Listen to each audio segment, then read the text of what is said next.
back, ladies and gentlemen. This is Zero from TechDragon.info, and you just saw a nice little intro of this motherboard, keyboard, the other board, the Corsair Vengeance K64. Yeah, it's a bit of an older keyboard. But there's a couple of really nice features with this keyboard.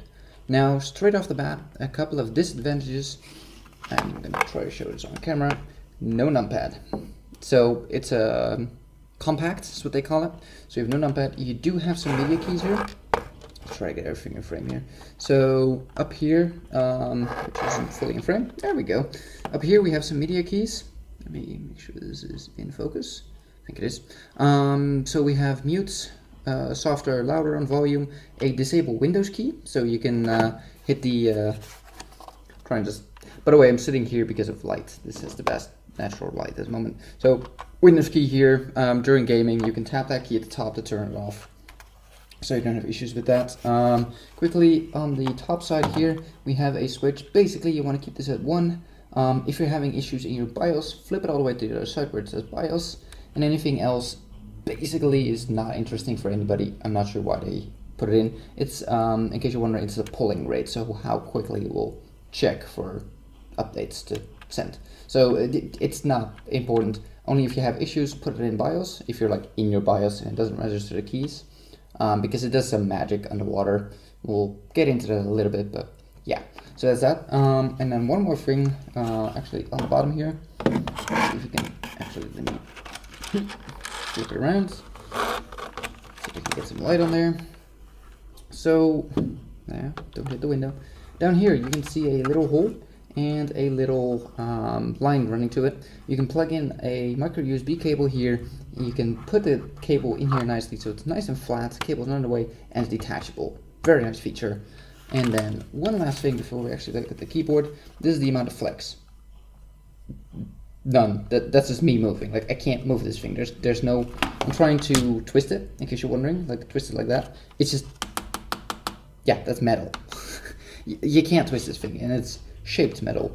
If you can take a look there. Let's get the camera to focus in that close for a sec. If it wants to. Doesn't want to. Well, you can see right here. There's a bent in there and a bent down here. And this is one piece of aluminum with just holes for the keys. So very, very sturdy. One thing, it's a mechanical keyboard. I do have another video up, which I will put up top here somewhere, where you can see the difference between the switches. This is a Cherry MX red switch, which is linear. There's no bump, it just goes down, and very, very short. But again, look at the other video if you want to know what the switches are and how they work. This thing will register halfway pushing down, and then you can push all the way down, but you don't have to. So if you just press this thing halfway, it will already register. Fully down is what makes more noise, and you don't have to do that. So that is the keyboard. There really isn't much to it. It's very straightforward, very simple. The spacebar has some tactile feel to it, as in they have made it look, I don't know, I'll put a close-up in here, probably at the end of the video. I'll pick up the camera and do a close-up. The rest of the media keys, so stop, backwards, play, pause, and forward, are up here in combination with a function key that's down here. So you hold down function, and then you can use these for the media controls. And that's about it. Like, it's super simple. There's really not much to it, but it is a Cherry MX red, so it will last you for a gazillion years. I think off the top of my head, Cherry red is rated for 7 million times that. Yeah. 7 million, I do believe, if I'm not mistaken, or upwards from 7 million. So yeah, a lot. So let's make sure that this thing is in full focus. I think it is, at least the middle is, so that is good. I'm gonna type here a little bit. Obviously it's not connected because we're at a window here, but you know what I mean.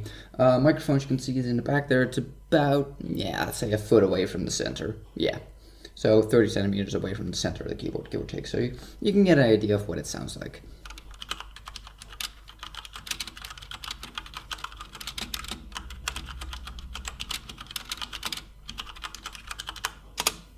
There, I just typed, this is me typing a sentence on the keyboard. I'm still not a pro at typing on this thing. You can do a better job by not fully depressing. I'm still pressing down too much. If you want tactile feedback of when you can stop, you need to have a different kind of key. But sorry, just looking at the camera, it looked like it stopped recording for a sec. Just making sure it's still recording. Yeah, if you want that tactile feedback, you need a different key. But again, look at the other video. I'll explain everything in that. So that is this keyboard. There's really not much to tell. It's super simple. It's very clean looking. It's very sturdy, and there's just no fluff. It's just straightforward keyboard. That's it. Hope you guys enjoyed.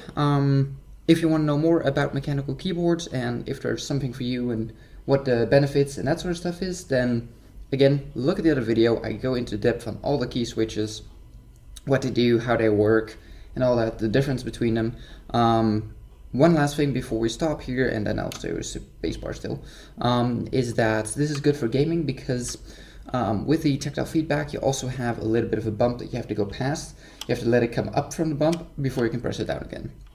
This one is just literally halfway down register, slightly up, 1 millimeter up, unregistered, 1 millimeter down register. So technically you could very quickly tap this thing and it will register every single tap. So it's a lot more accurate, where on a membrane keyboard, which is just the every run of the day, run of the mill keyboard, you have to fully press down the key. So in terms of time, if it's super time sensitive, between, like if I press it down fully, like on a memory keyboard, this will actually register 2 millimeters down, and then it will travel another 2 millimeters.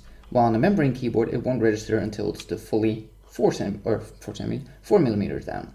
So that is a difference. It doesn't seem like a lot, but when you're doing hair trigger kind of FPS kind of game or that sort of stuff, having the key register halfway through rather than all the way at the bottom, it saves you about half the time of a key press. Now it's only a couple of milliseconds, obviously, but that means you'll shave off 1 to 2 milliseconds on your reaction time, basically, because the key registers sooner. So that's kind of the advantage of this kind of keyboard. That, and it is just durable as all hell. So you won't wear it out, you won't break it. Combine that with this thing being super sturdy, you have a pretty good gaming keyboard. If you can live without the numpad. So there you go, there you have it. The Corsair Vengeance K65. It's a bit of an older one. I think it was released in 2016 off the top of my head. So that is the spacebar. So media keys, just a little extra. As you can see here, they're down here, combined with the function key down here. So you press the function key, you press these, so you get this. Media keys up here, mute, volume up, down, and the Windows lock key, which will lock your Windows key. So that is it. Doesn't have the clicky sound. It has key rollover, if you're wondering what that is. Basically means you can do this and it'll register all keys. So that's about it. Thank you guys for watching. If you liked the video, give it a thumbs up. If you want to see more, please subscribe, and we'll see you on the next one.